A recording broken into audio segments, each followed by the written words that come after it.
پھر پڑھ صداقت کا، عدالت کا، شجاعت کا،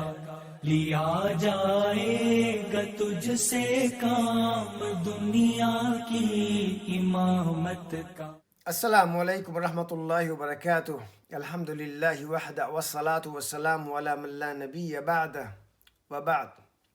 احباب اور عزیزان گرامی، آج کے اس ایپیسوڈ میں جو ہمارے رمضان تقوی سیریز کا حصہ ہے، آج ہم لیلۃ القدر اور شب قدر کے بارے میں بات کریں گے۔ چونکہ ہم رمضان کے آخری 10 دنوں میں داخل ہونے والے ہیں، اور یہ 10 دن جو ہے بہت اہمیت کے دن ہیں، بہت اہتمام کے دن ہیں، اور ان 10 دنوں میں ہمیں وہ کچھ حاصل ہو سکتا ہے جس کا ہم تصور نہیں کر سکتے۔ تو آج کے اس ایپیسوڈ میں ہم جو بات کریں گے اور آپ کی جو توجہ جو ہے دلانے کی کوشش کریں گے، وہ ہے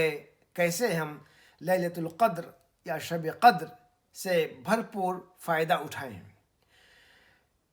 شب قدر اور یا لیلۃ القدر کیا ہے؟ اللہ سبحانہ و تعالی نے جب یہ فرمایا سورہ القدر میں کہ انا انزلناہ فی لیلۃ القدر، کہ ہم نے قرآن کو لیلۃ القدر میں نازل فرمایا، ہم نے قرآن کو لیلۃ القدر میں نازل فرمایا، اس کے بعد اللہ سبحانہ و تعالیٰ نے یہ سوال بھی خود کیا کہ اور تمہیں معلوم ہے کہ لیلۃ القدر جو ہے کیا ہے، اس کی کیا اہمیت ہے، کچھ تمہیں معلوم ہے؟ ظاہر سی بات ہے ہمیں اس کی اہمیت تو معلوم نہیں تھی، اور اس کی اہمیت ہم صرف اسی وقت جان سکتے ہیں جب اللہ سبحانہ و تعالی ہمیں بتلائیں، ہمیں سکھائیں۔ تو اللہ سبحانہ و تعالی نے ہمیں یہ بھی بتلا دیا کہ اس کی اہمیت کیا ہے۔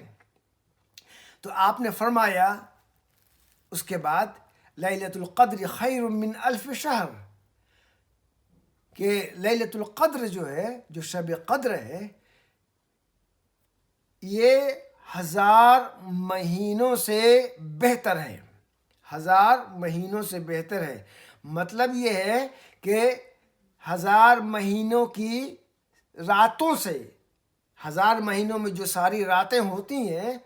وہ ساری راتوں کا اگر مقابلہ جو ہے اس ایک رات سے کیا جائے، اس ایک رات سے، تو یہ ایک رات جو ہے 1000 مہینوں کی ساری راتوں پر بھاری ہے، بھاری ہے۔ کیسے بھاری ہے اور کیوں بھاری ہے؟ مفسرین نے اس سلسلے میں بتلایا کہ اس کا مطلب یہ ہے کہ اگر ہم اس ایک رات میں ہم جو عبادات کریں گے، جو نمازیں پڑھیں گے، جو قرآن کی تلاوت کریں گے، جو دعائیں کریں گے، صدقہ اور خیرات کریں گے، جو بھی اچھے کام کریں گے، اس ایک رات میں اس کی جو ویلیو ہوگی، اس کی ویلیو جو ہے 1000 مہینے کی راتوں میں وہی عبادات کرنے کی ہوں گی، اس کا وہ اجر و ثواب ہے اس ایک رات کا۔ یہ رات جو ہے، اس کو سورہ دخان میں اللہ سبحانہ و تعالی نے لیلہ مبارکہ کے نام سے فرمایا ہے، اور فرمایا انا انزلناہ فی لیلۃ مبارکہ، کہ ہم نے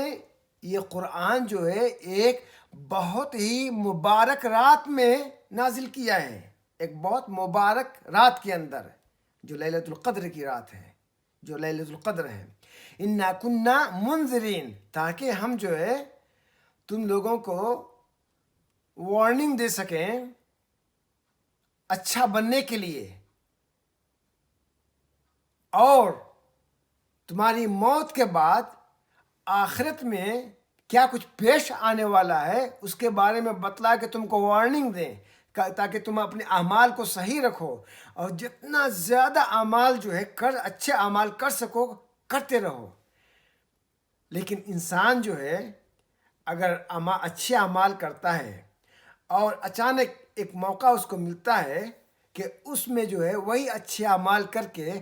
اس کو جو ہے ملٹیپلائی کر لے، اس کو ضرب دے دے 1000 مہینے کی راتوں سے، تو اس کے اعمال اس شخص کو کس بلندی پہ لے جا سکتے ہیں اور اللہ کی نظر میں اس کا کیا مقام پیدا کر سکتے ہیں، یہ ہمیں سمجھنا چاہیے۔ اللہ سبحانہ و تعالیٰ نے پھر فرمایا سورہ دخان میں فیہا یفرق کل امر حکیم، کہ اس سنگل رات میں، اس ایک رات میں یفرق کل امر حکیم، کہ اللہ کے سارے کیے فیصلے جو ہے دانشمند حکیمانہ فیصلے جو ہے، اللہ کے سارے حکیمانہ فیصلے جو ہے اس رات میں جو ہے یفرق پھیلائے جاتے ہیں، بانٹے جاتے ہیں، امپلیمنٹ کیے جاتے ہیں، جو اگلے 1 سال کو جو سارے اللہ جو فیصلے کرتے ہیں اس ایک رات میں جو ہے اس کو اتار کے وہ سارے جو ہے فیصلے اس پہ عمل شروع ہو جاتا ہے۔ یہ وہ مبارک رات ہے،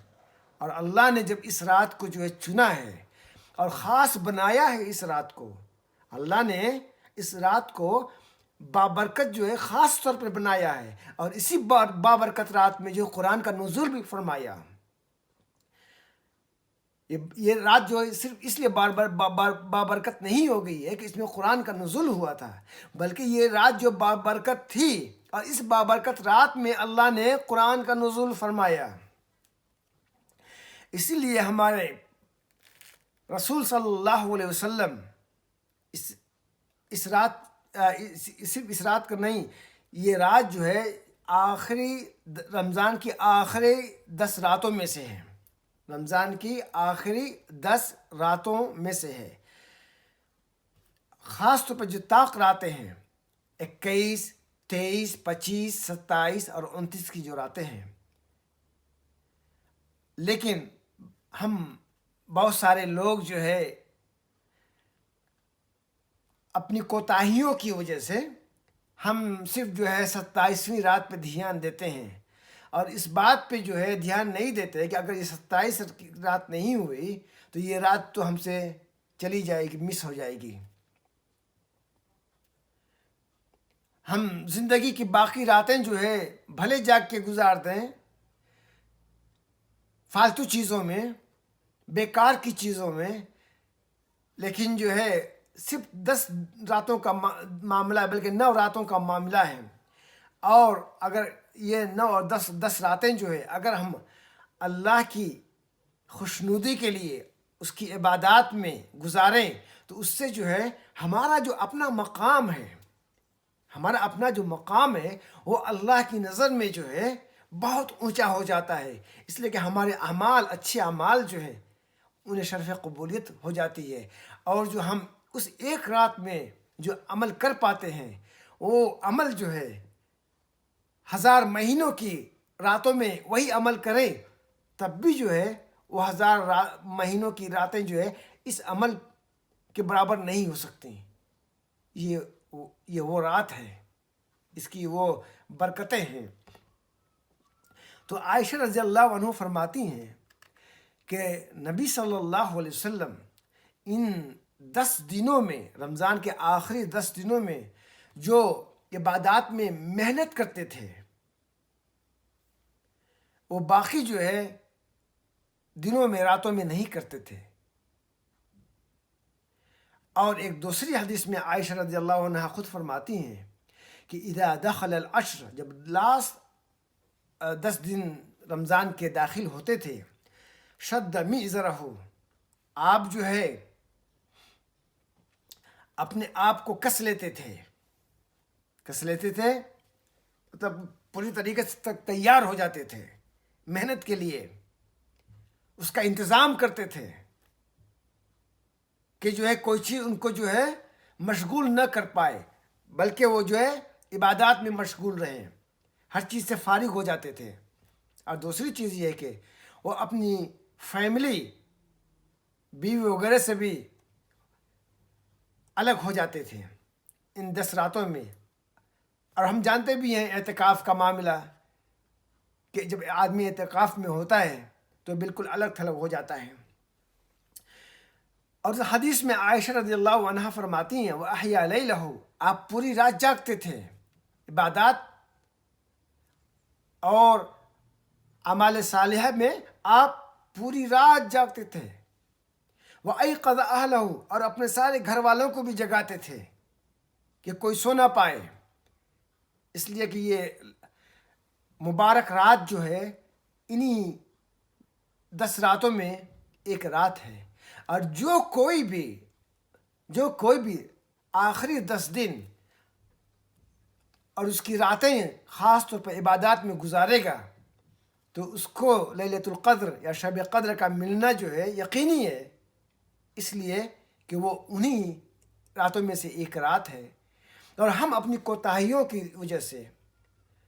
اپنی سستی کی وجہ سے ہم یہ چیز مس کر جاتے ہیں، اور یہ جو 10 راتیں ہیں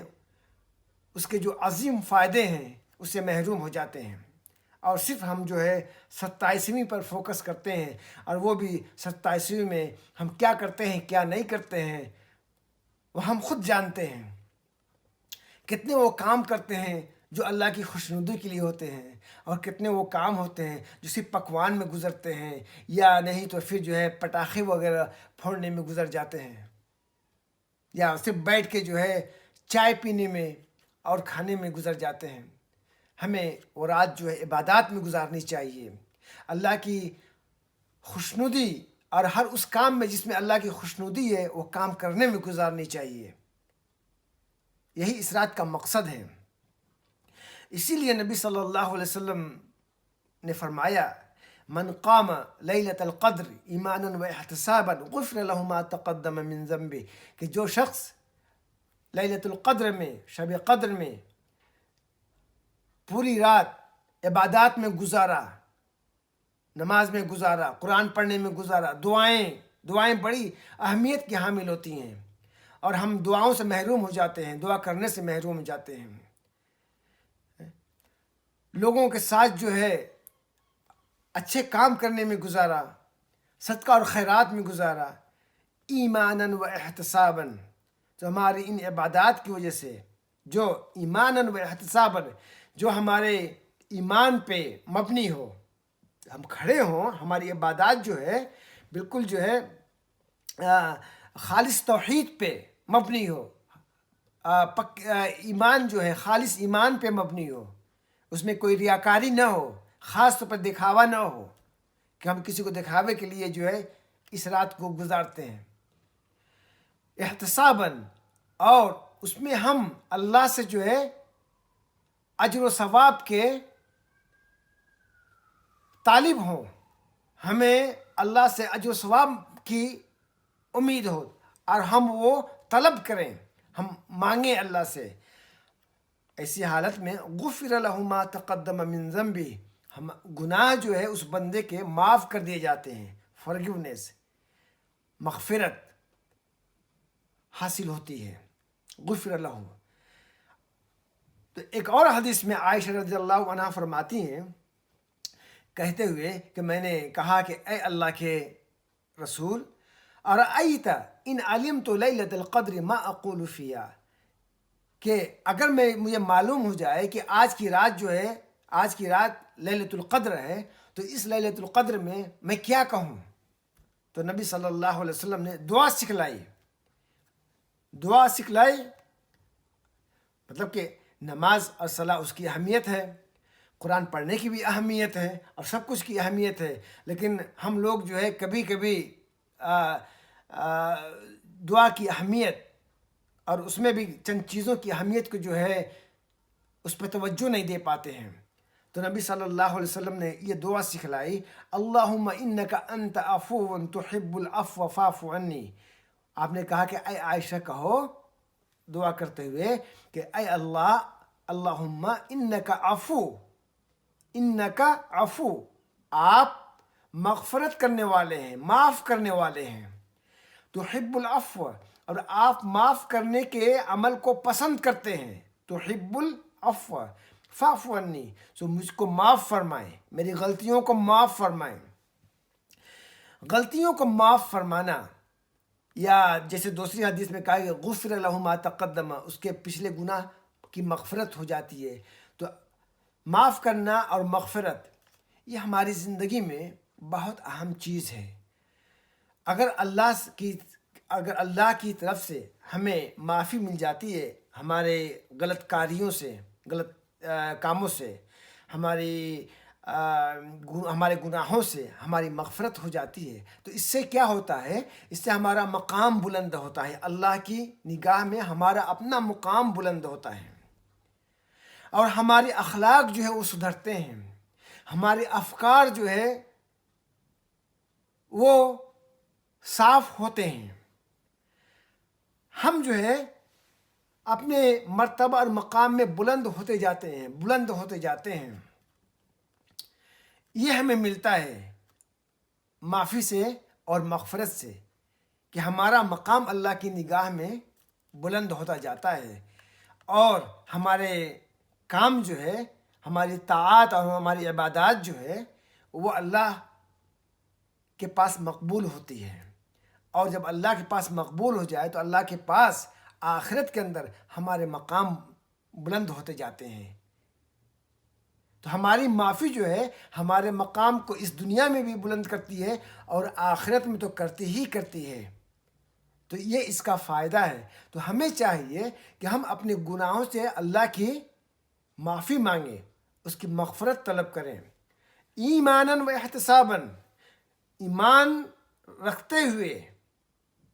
اور اجر و ثواب کے طالب ہو کر۔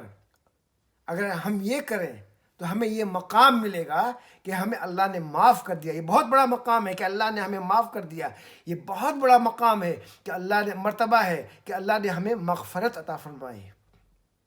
کیونکہ اگر اللہ نے ایسا کیا تو اللہ نے ہمیں عزت اور تکریم عطا کیا، عزت اور تکریم عطا کیا کہ اللہ نے ہمیں معاف کیا۔ یہ عزت اور تکریم کا مقام ہے، اور جو اللہ کی نگاہ میں عزت اور تکریم کا مقام پا گیا تو پھر اس کا درجات اور اس کا مرتبہ دنیا میں بھی اور آخرت میں بھی بلند ہو گیا۔ اللہ سے دعا ہے کہ اللہ جو ہے ان 10 دنوں میں ہمیں زیادہ محنت کرنے کی توفیق عطا فرمائے، ہمیں زیادہ عبادات اور قرآن کی تلاوتیں اور جو بھی اور صدقہ اور خیرات اور جو بھی دوسری عبادات ہم کر سکتے ہیں وہ کرنے کی توفیق عطا فرمائے، اور ہمارے درجات کو بلند کریں، اور ہمیں لیلۃ القدر ہر رات کے اندر تلاش کرنے کی اللہ جو ہے توفیق دیں۔ والسلام علیکم ورحمۃ اللہ وبرکاتہ۔